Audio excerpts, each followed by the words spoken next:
السلام علیکم، میرا نام عائشہ ہے اور میں آن لائن قرآن ٹیچر ہوں۔ میں اپنے چینل میں آپ سب لوگوں کو خوش آمدید کہتی ہوں۔ آج ہم اپنا قرآن سیکھنے کا پہلا سبق شروع کرتے ہیں اور اس کے لیے ضروری ہوتا ہے کہ سب سے پہلے ہمیں اچھی طریقے سے تجوید آتی ہو، اور تجوید سیکھنے کے لیے ہمیں سب سے پہلے قاعدہ یعنی نورانی قاعدہ جو ہوتا ہے اس کو پڑھنا ضروری ہوتا ہے، تاکہ اس میں ہم سارے مخارج کی ادائیگی سب چیزیں اچھی طریقے سے سیکھ سکیں۔ تو یہ میرے پاس نورانی قاعدہ ہے اور اس کا سبق نمبر 1 یعنی پہلی تختی ہے یہ، اور اس میں حروف مفردات، پہلی تختی ہے حروف مفردات۔ اور اس تختی کا فائدہ کیا ہوتا ہے، یعنی حاصلات تعلم بھی ساتھ بتائے ہوئے ہیں کہ قرآنی حروف کی شکل کی پہچان، یعنی یہ جو حروف لکھے ہوئے ہمیں ان کی پہچان حاصل ہو جائے اور آواز کی صحیح طور پر ادائیگی ہو سکے۔ تو ہم اپنا سبق شروع کرتے ہیں۔ اعوذ باللہ من الشیطان الرجیم، بسم اللہ الرحمن الرحیم۔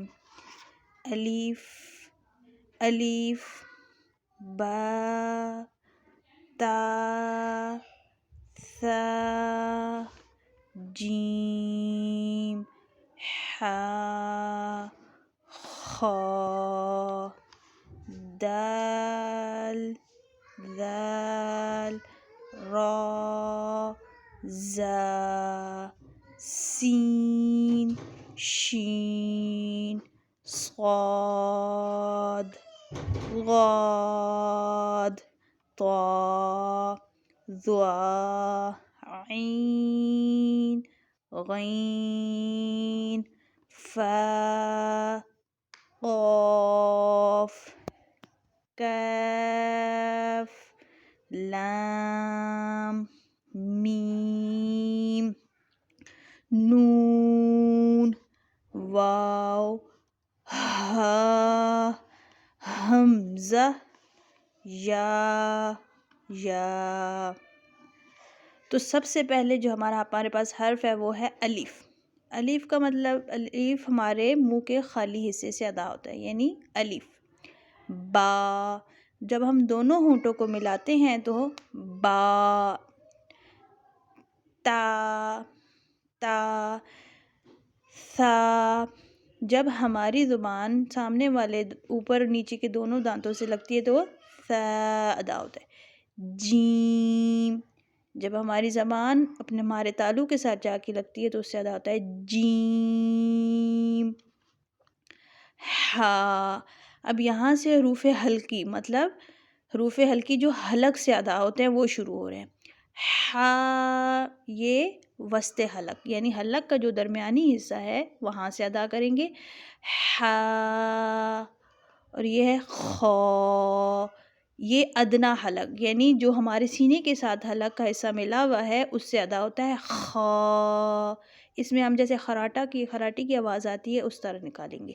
خا، دال، تا دال اور طا، ان سب کا ایک ہی مخرج ہوتا ہے، یعنی جہاں سے ہم تا کی ادائیگی کرتے ہیں وہیں سے دال اور طا بھی ادا ہوتے ہیں۔ تو تا اور دال کو ہم زبان کی نوک کو اوپر والے جو دو دانت ہیں ہمارے سامنے والے ان کی جڑ کے ساتھ اندر والی سائڈ پہ لگائیں گے تو ادا ہوگے تا دال طا۔ ذال، ذال بھی ثا کی طرح ادا ہوتا ہے، جیسے ہم ثا کی ادائیگی کرتے ہیں سامنے والے دو دانتوں کے ساتھ زبان کو لگاتے ہیں، اسی طریقے سے ذال بھی ثا، ذال اور ذوا، ان کا ایک ہی مخرج ہوتا ہے، ثا ذال ذوا۔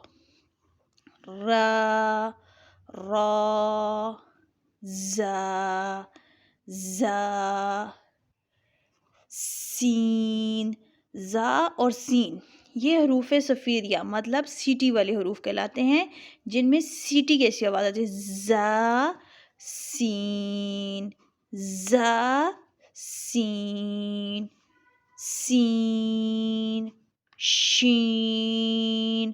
شین میں آواز ہمارے منہ میں پھیلنی چاہیے. شین. صاد. صاد بھی سیٹی والا حرف ہے. صاد. زواد. زواد تھوڑا سا مشکل ہوتا ہے کیونکہ جو ہماری زبان کا دونوں سائڈ کا جو کنارہ ہے، چاہے ایک طرف سے لگائیں چاہے دونوں طرف سے لگائیں، اس کو ہم نے پیچھے والی داڑوں کے ساتھ لگانا ہوتا ہے. زواد. طا کا وہی مخرج جو تا اور دال کا میں نے بتایا. ضا کا بھی وہی مخرج جو میں نے تھا اور دال کا بتایا. عین. عین کا بھی وہی مخرج ہے جو ہمارے ہا کا ہے. خا مطلب وسط حلق سے نکلتا ہے. اسی طریقے سے عین. عین. غین. غین خا کے مخرج سے نکلتا ہے. ٹھیک ہے. غین اور خا یہ ادنیٰ حلق سے ادا ہوتے ہیں. فا. فا کو جب ہم اپنے اوپر والے دانت اگلے والے اپنے نیچے والے ہونٹ کے اوپر لگاتے ہیں تو فا ادا ہوتا ہے. قاف. قاف. قاف اور عین کا ایک ہی مخرج ہے. قاف اور عین کا ایک ہی مخرج ہے، مطلب ادنیٰ حلق. کاف. لام. میم. نون. یہ سب واو، یہ سارے حروف ہمارے منہ کے اندر زبان کی سے ادا ہو رہے ہیں. واو جب ہم دونوں ہونٹوں کو گول کریں گے تو واو ادا ہوگا. ہا. ہا. ہا یہ بھی ادنیٰ حلق سے ہمارے ادا ہوگا. حلق کا وہ حصہ جو ہمارے سینے کے ساتھ ملا ہوا ہے. حمزہ. حمزہ بھی ہا کی طرح ادنیٰ حلق سے ادا ہوگا. حمزہ. یا.